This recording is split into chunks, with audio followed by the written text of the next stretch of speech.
our family had over 100 slaves.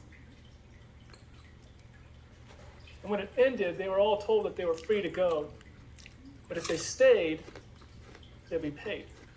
Now, if they left, they could never come back.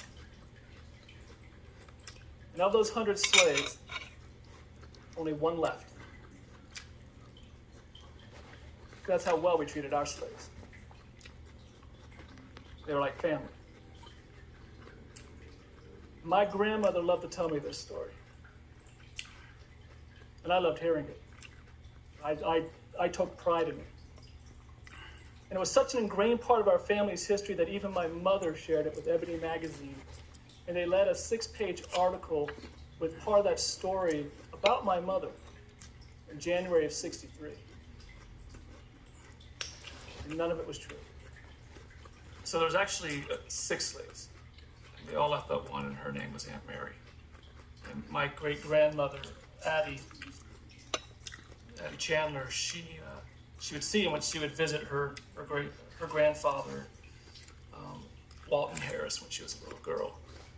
And yet, somehow, over the years, fact would become myth, and myth would become fact. And it's crazy because if you go to Oconee, Georgia, and you see how they lived, you knew for a fact that they didn't have 100 slaves.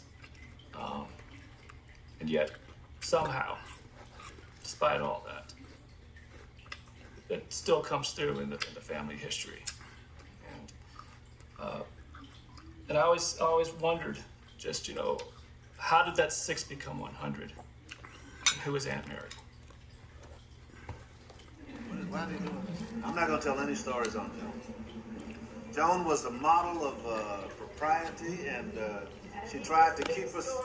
She tried to keep us out of trouble, and she didn't like causing trouble in the state of Mississippi. We didn't I've only been here 2 days, and that doesn't sound true. She's a proper Southern woman. So I first met Yvonne during the 50th anniversary of the Freedom Rides when we were in Jackson, Mississippi. I think it was a Smith Robertson Museum. And later I would interview him for a documentary about my mother's life in the civil rights movement. And before the camera crew showed up, him and I were talking, and he says something that really jumped out at me. He says, everyone knows what the drugs are, but you'll never see a SWAT team raiding university. But you'll always find them in the hood. So why is that? Honestly, I really didn't know. I just hope he didn't know that. I started reading everything I get my hands on. And it wasn't like I didn't know anything at all. I mean, growing up with my mother, you had to know something. But to the depth of what he was talking about, that was new territory for me. So again, I started reading everything I could. The new Jim Crow, the condemnation of blackness, when affirmative action was white. The list just goes on and on.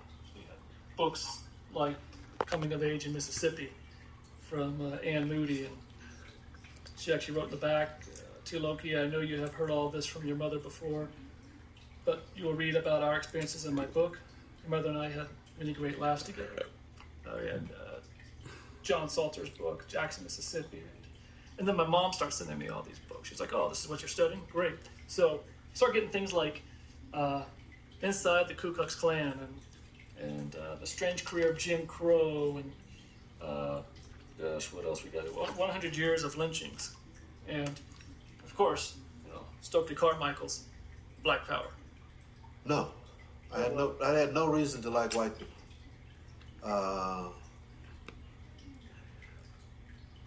If you first of all you're not told anything about white people that's good. My grandmother. I lived with my grandmother the first 5 years of my life, and she lived on land or housing that the white families had put up, and so she saw that, and I lived with her for a while, and the way they treated people was just horrible. I mean, it's like you sometimes you don't even have a name. Like my grandmother was Aunt Annie because she was old, so it was Aunt something, and not even Aunt something, Annie. Then you became uncle. You never had a freaking name, and you knew you didn't have any rights. You couldn't do what you wanted. You had to be careful what you said,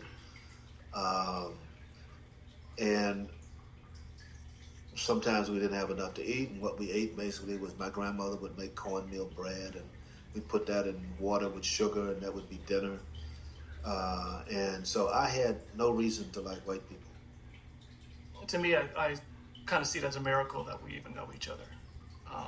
Because our lives through American history took these two very different paths, very divergent paths. And yet, at the end of the day, they would intersect in the summer of 1961 and would be together ever since, despite what my family had done, but also because of it. We were coming back from a conference somewhere, probably in Memphis or Nashville. It was certainly not in Mississippi. You weren't telling this. All right. And we made it to Jackson. Alive. Alive. I'm going to get this story And we someday. got the kids to prove it. Yes. Well, yes, we do. She has hers, I have mine.